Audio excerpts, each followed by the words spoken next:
Hi guys, tonight we're doing an experiment to work out what's the best volume or gain setting on the Zoom F3 with Clippy Ultras recording ultrasonic sound.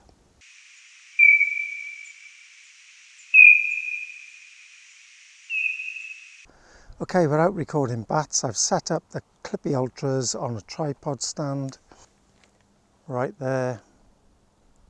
They're going into a Zoom F3, and in track 1 I've got the volume setting at 1024 and track 2 it's 512. The last time we did this it was between 256 and 512. 512 gave the best reading, but we had to bump it up in post because it still wasn't loud enough. So tonight we're going to see whether recording at 1024 will give us a better result. I've got a few more minutes till it gets dark. Once it does, I'll hit record, wait for a few bats to come through, and then I'll head off home and I'll see you there. Here we are guys, back in the house. Let's head over to my screen and we'll have a look at these recordings. What we're seeing here is the recording where the volume or gain setting was 512. The bat sounds are at the top here, but they come all the way down as far as 15 kilohertz. Now let's have a quick look at the other recording. Remember, the gain setting on this was 1024. As you can see straight away it's brighter, which means it'll be louder. And the markings are more or less identical down to the 15 kilohertz range. So to be able to hear this, we need to drop the ultrasonic sound into the audible range. First I'm going to highlight the recording, then we're going to reduce the noise up to 15 kilohertz. If you want to know how to do all this, look at my last video, I go into it in a bit more detail. That's done. Let's go to the other one. Let's highlight it.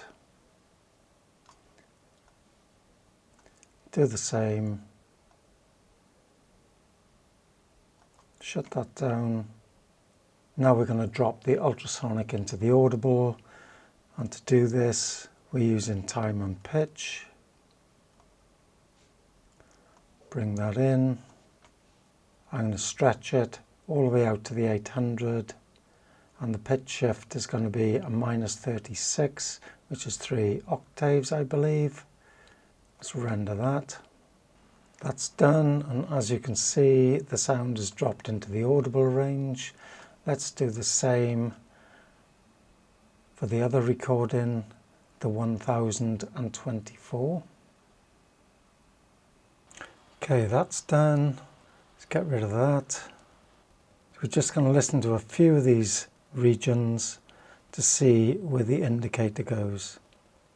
Remember, this is the 512 recording. So let's have a look at this. Remember, look at the bottom here.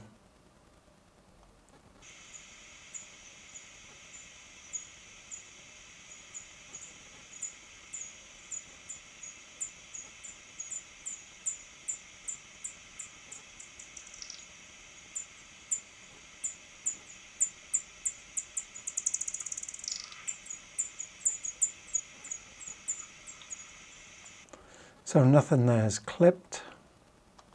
Let's have a look in this range. These other sounds.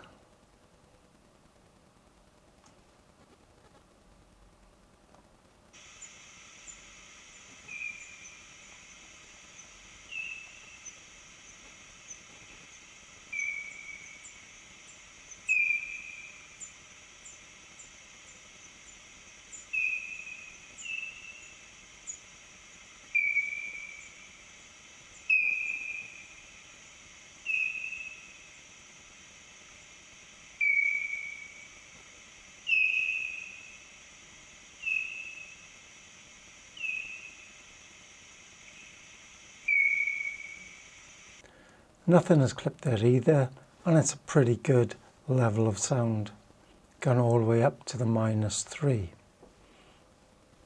Let's have a listen to the other recording. Remember, this one was recorded at a volume stroke gain of 1024.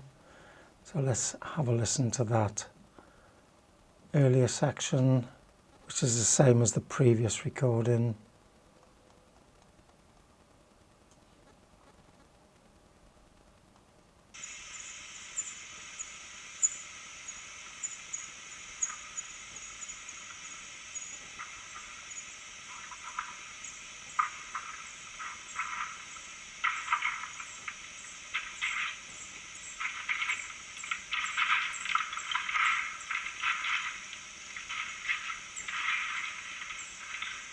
Now that has clipped.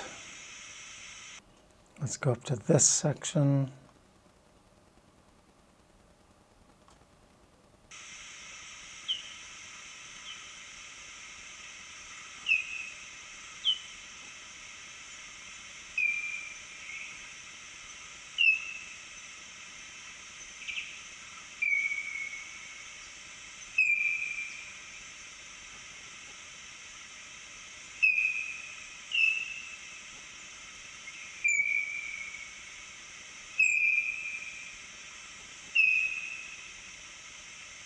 So you can see that's clipped to 7.5, so plus 7.5. Now I can hear more in that recording, so I don't know whether it's a good idea to actually record where it clips. Remember, we're using 32-bit float, so if we export this as 32-bit float, we can actually bring it down. Or would it be better to record in 512? Where if it wasn't loud enough, we could increase it. So what I'll do now is I'll cut this particular section, the last sections that we heard. I'll export them as 32-bit float files and open them up in Davinci Resolve. Right guys, here we are in Davinci Resolve. This is the 512, this is the 1024, this is the one that clipped, as we can see here. Let's get the slider, bring it across, and let's have a look at this end.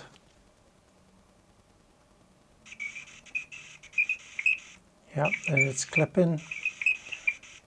This one over here, this is the same region, does not clip.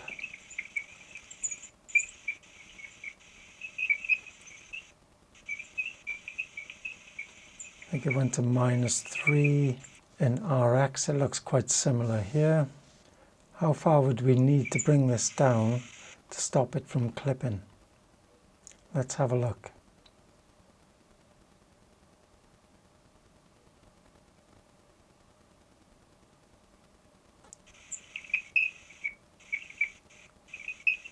That's about the same as the 512, and we've come down -7.87 decibels.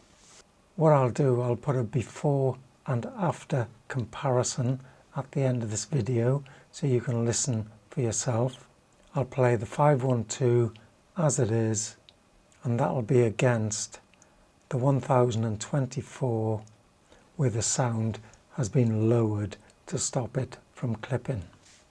Thanks for watching, and I'll see you next time.